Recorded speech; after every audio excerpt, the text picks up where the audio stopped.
Hello बच्चों, कैसे हैं आप लोग। उम्मीद है कि आप लोग अच्छे होंगे। आज हम लोग देखते हैं कि एक्सेल में कुछ छोटे मोटे कार्य को कैसे करते हैं। तो हम एक्सेल को स्टार्ट कैसे करेंगे। एक्सेल को स्टार्ट करने के लिए हमारे पास 3 तरीके हैं। तो सबसे पहला तरीका है कि हम विंडो के साथ आर बटन दबाते हैं और एक्सेल लिखते हैं। उसके बाद हम इसको क्या करते हैं, ओके कर देते हैं। ओके करते हैं तो हमारा एक्सेल ओपन हो गया। अब इसमें हम, ये तो हमारा पहला तरीका हो गया। दूसरा तरीका हमारा ये है कि हम स्टार्ट बटन पे क्लिक करते हैं, उसके बाद ऑल प्रोग्राम पे जाते हैं और उसके बाद यहाँ पे देखते हैं एमएस ऑफिस। एमएस ऑफिस में हमें माइक्रोसॉफ्ट एक्सेल पे क्लिक कर देना है। तो माइक्रोसॉफ्ट एक्सेल कहाँ है उसको हमें देखना है। तो माइक्रोसॉफ्ट एक्सेल पे क्लिक करना है। यहाँ से हमारा एक्सेल स्टार्ट हो गया। हम एक तरीका और आपको बता सकते हैं, वो आपको क्या करना है, यहाँ पे आप क्लिक करिए। इसके बाद आपको डायरेक्टली अपने स्क्रीन के सामने देखना है कि जो आइकॉन्स दिख रहे हैं इसमें हमारा माइक्रोसॉफ्ट एक्सेल है या नहीं। यहाँ पे आप क्लिक करके स्टार्ट कर सकते हैं, या फिर आप यहाँ ये सर्च बॉक्स दिया है इसमें आप लिखेंगे एक्सेल। तो यहाँ पे भी आपका एक्सेल आ जाएगा। अब यहाँ पे आपका एक्सेल आ गया, इसको आप क्लिक करके इसको स्टार्ट कर सकते हैं। तो आइए हम देखते हैं, मुझे इस रो को सिलेक्ट करना है। जैसे कि हमारा रो हो गया और ये हमारा कॉलम हो गया। तो हमें रो को सिलेक्ट करना है, तो रो को हम सिलेक्ट कैसे करेंगे। तो जैसे अगर हम यहाँ से अगर इस तरीके से सिलेक्ट करते हैं तो हम जहाँ तक हमारा माउस जाएगा तो इसमें हमें सिलेक्ट करने में टाइम लगेगा। अब इसको सिलेक्ट करने का तरीका एक ये होता है, या तो आप ऐसे क्लिक करो, या फिर अगर कोई कह रहा है कि मुझे एक ही बार में पूरा सिलेक्ट करना है तो आपको कुछ करना नहीं है।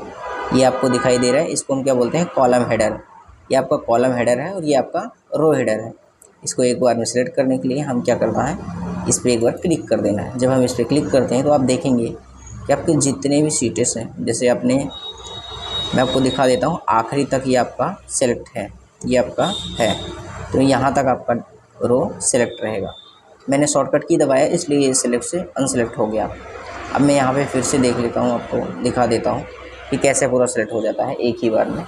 क्योंकि हमारा जो ये रो है ये 10,48,576 है, ये मेरा कॉलम ए है। तो हम यहाँ पे क्लिक करते हैं तो देख लीजिए यहाँ तक का हमारा रो जो है वो सिलेक्ट है। अब हम क्या करते हैं, जैसे मुझे यहाँ तक, आप लोग सोच रहे होंगे कि किसी शॉर्टकट की क्या होती है। तो मैं कंट्रोल के साथ एरो बटन दबाया। कीबोर्ड में 4 एरो बटन होते हैं, एक अप होता है, एक डाउन होता है, एक लेफ़्ट होता है, एक राइट होता है।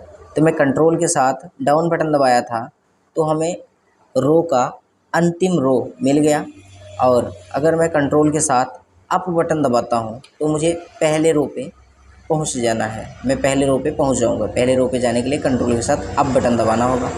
इसी के साथ अब मैं देखता हूँ कि मैंने तो रो को सिलेक्ट कर लिया, लेकिन अब कॉलम को सिलेक्ट करना हो तो कैसे सिलेक्ट करते हैं। कॉलम को सिलेक्ट करने के लिए यहाँ पे दिया गया है रो हेडर।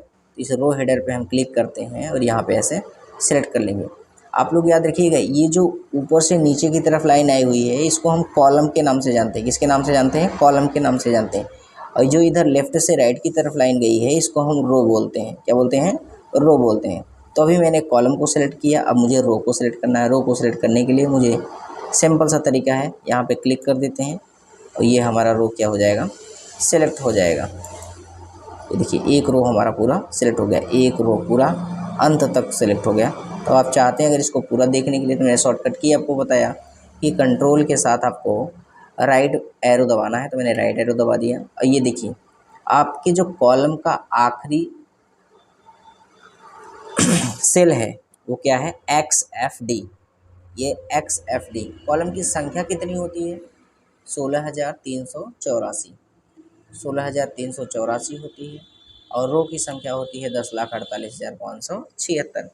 तो अब मैं आपको बता दूं, यदि आपको एक्सेल में पूरे सेल को, ये जितने भी सेल दिख रहे हैं इन सभी सेल को सिलेक्ट करना है, ये जो छोटे छोटे से दिख रहे हैं इन सभी सेल को सिलेक्ट करना है, तो फिर मैं आपको बता दे रहा हूँ एक साधारण सा तरीका।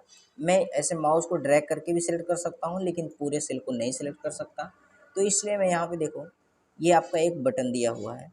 इस बटन पे जब आप यहाँ पे जाएंगे तो यहाँ पे आपका एरो प्लस के रूप में हो जाएगा। तो इस पर जैसे ही आप क्लिक करते हैं ये आपके पूरे सेल को सिलेक्ट कर लेगा। क्या कर लेगा, पूरे सेल को सिलेक्ट कर लेगा। आप आसानी से पूरे सेल को सिलेक्ट कर सकते हैं। आप जैसा भी देख रहे हैं कि आपकी स्क्रीन पे जितनी भी चीज़ें दिखाई दे रही हैं वो सारी चीज़ सिलेक्ट हैं। अब इसके साथ हम क्या करते हैं, आप सोचते हैं आप सोच रहे होंगे कि इसको हमने एक बार में किया कैसे? तो कुछ करना नहीं है, बस आपको माउस को यहाँ पे लेके जाना है इस कॉर्नर में, यहाँ पे आपका प्लस बटन बनेगा, उस पे आपको क्लिक कर देना है। जैसे आप क्लिक करते हैं वो आपके पूरे सेल और पूरे रो, पूरे कॉलम को सेलेक्ट करके रख लेगा। आइए हम बात करते हैं, मैं इसमें टेबल कैसे लिखते हैं।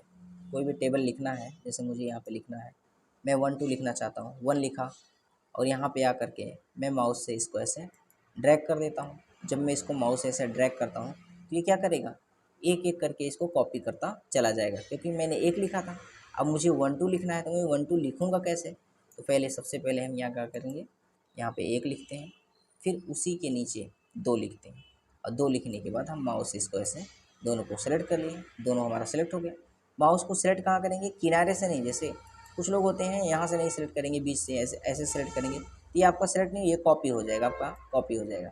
यहाँ पे आप क्लिक करिएगा, ऐसे बीचों बीच सेल के बीचों बीच माउस को रखना है और इसे दबा करके नीचे तक आना है। नीचे तक आने के बाद आपको ये पॉइंटर दिख रहा है आपको कॉर्नर में, आपको जब आप इस कॉर्नर पे ये ब्लैक कलर के पॉइंट से जब आप जाएंगे तो आपके माउस का जो कर्सर प्लस में बना हुआ है तो ये प्लस पतला हो जाएगा।